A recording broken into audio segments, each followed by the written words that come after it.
नमस्कार, आप देख रहे हैं जी पुरवैया और मैं हूं रश्मि। बढ़ते हैं खबरों की ओर।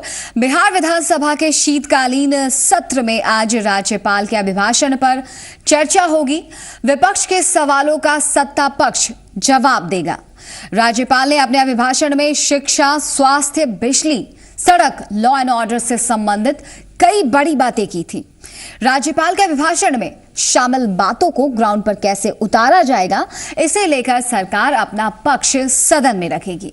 ऐसा माना जाता है कि राज्यपाल का अभिभाषण सरकार के कामकाज करने के तरीकों का ब्लूप्रिंट होता है और इसी आधार पर सरकार अपने कामकाज को आगे बढ़ाती है।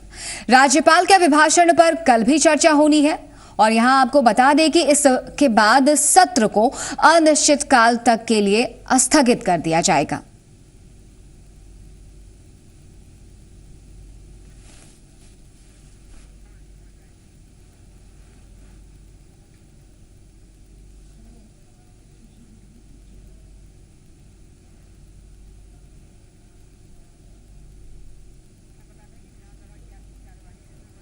तो बता दें आपको कि विधानसभा की आज की कार्यवाही शुरू हो चुकी है और आज राज्यपाल के अभिभाषण पर चर्चा होगी। आपको कि विपक्ष सरकार से जवाब तलब करेगी।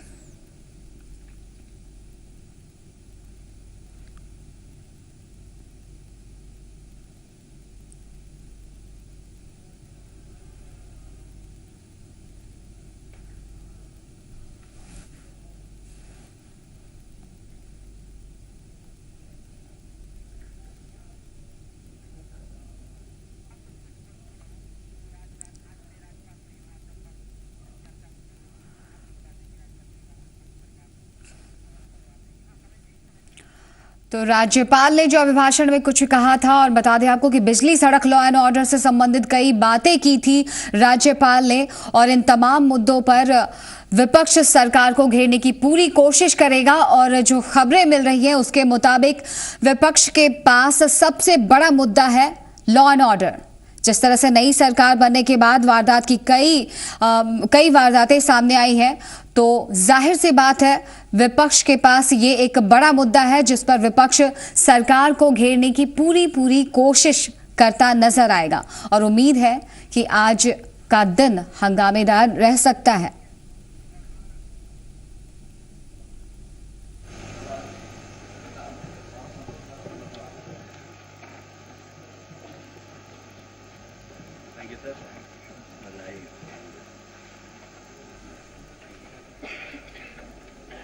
आइए माननीय सदस्य हस्ताक्षर करें वहां।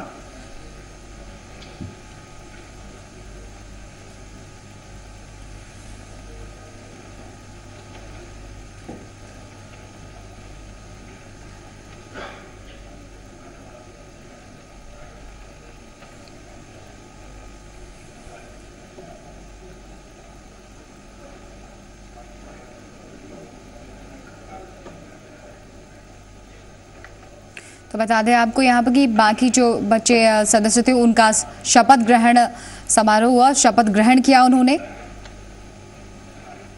और कुछ ही देर के बाद राज्यपाल के अभिभाषण पर चर्चा भी शुरू हो जाएगी।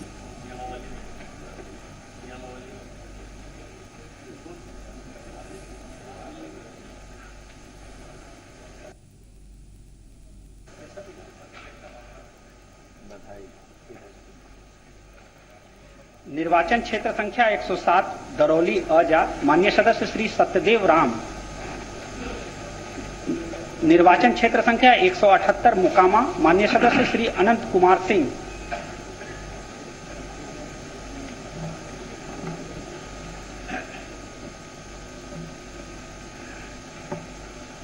माननीय नेता विरोधी दल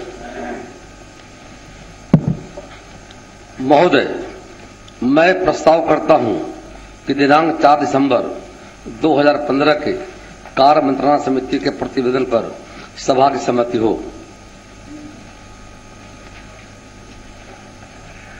प्रश्न यह है कि दिनांक 4 दिसंबर 2015 के कार्य मंत्रणा समिति के प्रतिवेदन पर सभा की सहमति हो।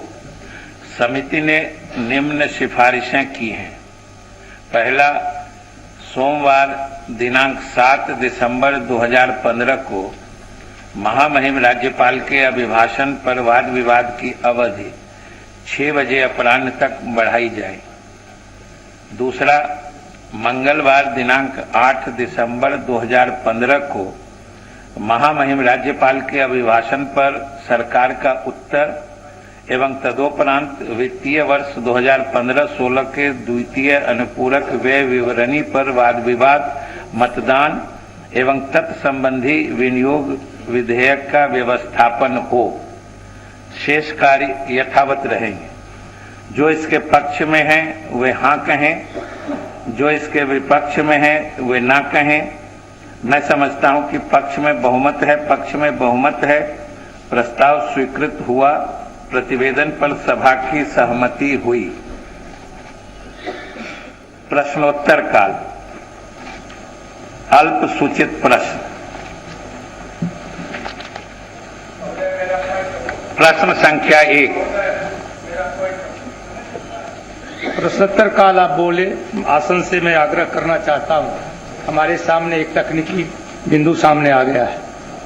मैं ये आसन से अपेक्षा करता हूं, मेरी कोई आपत्ति नहीं मानेंगे। क्या कोई सदस्य बिना शपथ ग्रहण किए विधायी कार्य में भाग ले सकते हैं?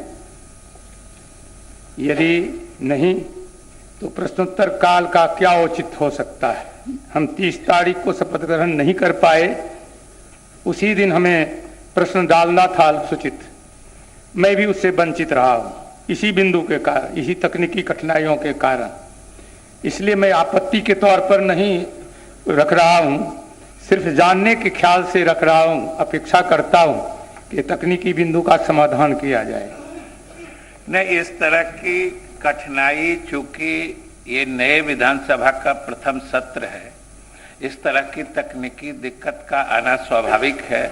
और माननीय सदस्यों ने शपथ ग्रहण के बाद जो प्रश्न दिए हैं उस पर विचार हुआ है और स्वाभाविक रूप से इसीलिए आज कार्य सूची देखेंगे तो उसमें तारांकित प्रश्न नहीं आ पाए, क्योंकि उसमें कम से कम 14 दिन पहले देने का प्रावधान है।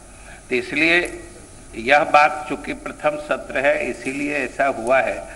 और जो प्रश्नों की स्वीकार्यता है, मैं तो आप सभी माननीय सदस्यों से अनुरोध भी करना चाह रहा था कि जैसे प्रश्नों का जो वर्गीकरण है, जैसे अतारांकित हैं, तारांकित हैं, अल्पसूचित हैं, इन प्रश्नों के वर्गीकरण का भी अपना औचित्य होता है।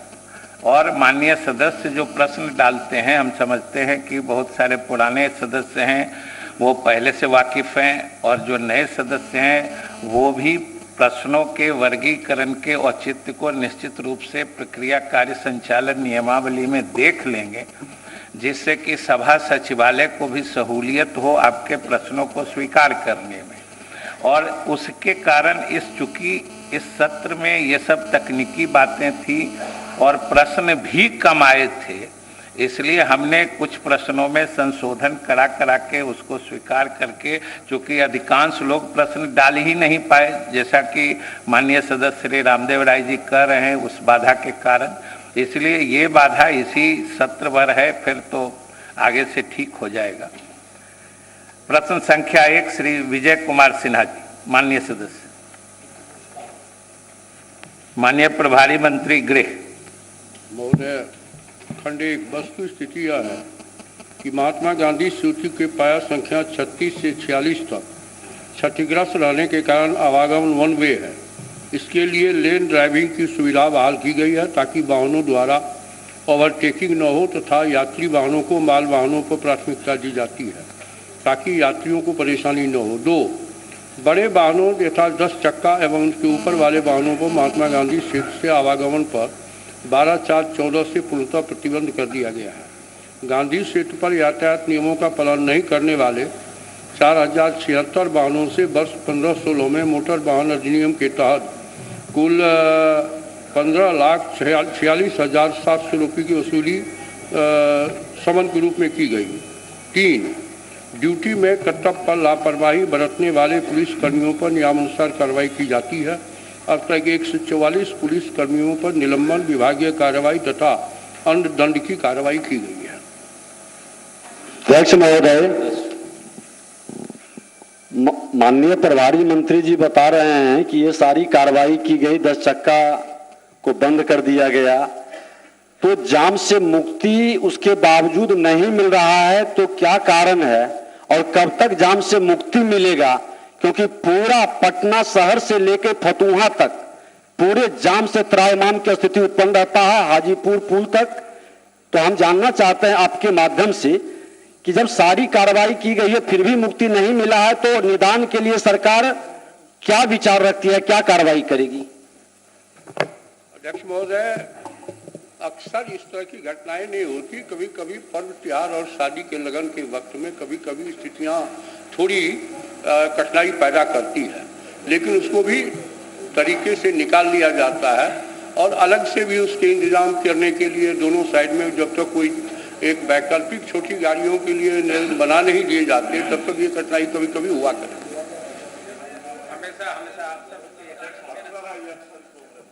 अध्यक्ष महोदय, माननीय मंत्री जी ने बताया कि 2014 के तिथि से 10 चक्का वाहनों पर गांधी सेतु में जाने पर रोक है।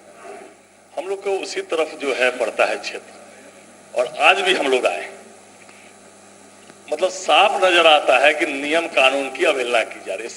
कोई एक दो नहीं, दर्जनों के संख्या में गांधी सेतु पर 10 चक्के, 10 चक्का ऐसा नहीं है कि कोई छिप जाएगा, वो तो साफ नजर आता है कि उसमें 10 चक्का लगा हुआ है। 10 चक्का पर प्रतिबंध है, माननीय मंत्री जी ने कहा। तो 10 चक्का दर्जनों के संख्या में गांधी सेतु पर सीसीटीवी कैमरा लगा हुआ है अध्यक्ष महोदय, और खुलेआम दर्जनों की संख्या में आर कानून का उल्लंघन हो रहा है। तो इस 10 चक्का को कड़ाई से जो है रोकने के लिए क्या माननीय मंत्री जी कुछ करना चाहते हैं? और जाम जो इतनी बड़ी संख्या में लग रहा है। महोदय, माननीय सदस्य जिसका जिक्र कर रहे हैं, तो मैं भी इनसे दूर से आता हूं, कल ही आया हूं, तो कठिनाई है, मैंने स्वीकार किया। लेकिन जैसी कभी कभी जो कठिनाइयां होती है पर्व त्योहार और शादी लगन वगैरह के कारण, लेकिन अक्सर ऐसी बातें अब सुन तो लीजिए, अब सुनना नहीं चाह रहे। हम भी कल आए हैं, मैं भी आया हूँ, वही तो रास्ता है उत्तर बिहार जाने का। कठिनाइयां है, लेकिन रेगुलेट करने का प्रयास किया जा रहा है और रेगुलेशन चल भी रहा है। अब आप तो जाते नहीं हो महोदय, हमारा संबंध पूरे बिहार से। महोदय, ये जाम की समस्या जो है, जाम नहीं महाजाम महोदय जा करके है, और सरकार से अपेक्षा महोदय करेंगे कि उत्तर बिहार का लाइफ लाइन है। और समस्या महोदय कोई नया नहीं है, लंबे समय से यदि पुल क्षतिग्रस्त है तो सरकार को क्या वैकल्पिक व्यवस्था करनी चाहिए। और विषय कोई आज नया नहीं है, लंबे समय से लगातार जाम रह रहा है। हमारा सरकार से आग्रह होगा कि आम जनता को खासकर काफी कठिनाई हो रहा है, जैसा हमारे माननीय सदस्य विजय सिन्हा जी ने और संजय साहू जी ने कहा है, तो निश्चित तौर पर सरकार सुनिश्चित करे कि आने वाले समय में उत्तर बिहार जाने वाले लोगों को जाम से मुक्ति मिले। ये हम सबकी अपेक्षा है। ठीक है, माननीय नेता प्रतिपक्ष का सुझाव है, इसे ग्रहण कर लेना। अध्यक्ष महोदय, मैं नेता विरोधी दल से आग्रह करूंगा कि भारत सरकार से हम दोनों लोग मिल करके आग्रह करें कि जल्द से जल्द उस पुल, क्षतिग्रस्त पुल की मरम्मत या अगली कार्रवाई वो करें, चूंकि वो NH है, इसलिए हम सब लोगों को कठिनाई होती है, हमने स्वीकार किया। जायका ने एक रिपोर्ट भी दे दिया है जो जापान की कंपनी है, तो उसको अविलंब गति देने का काम करें, हम सब लोग मिलकर के इस मामले को निराकरण करें। प्रश्न संख्या 2, माननीय सदस्य श्री दिनेश चंद्र यादव, प्रभारी मंत्री गृह आरक्षी विभाग।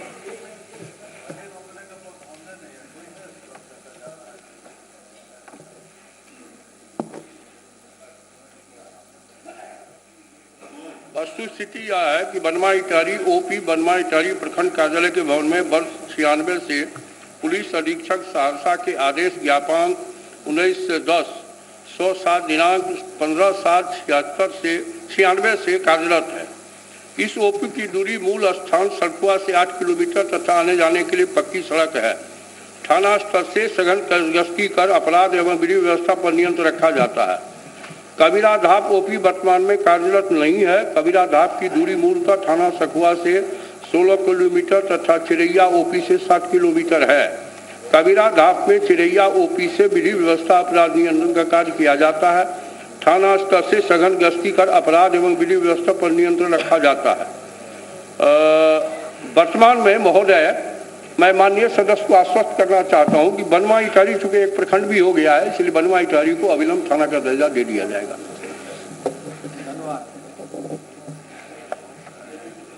प्रश्न संख्या 3 श्री तारकिशोर प्रसाद, प्रभारी मंत्री सांस्कृतिक वित्त।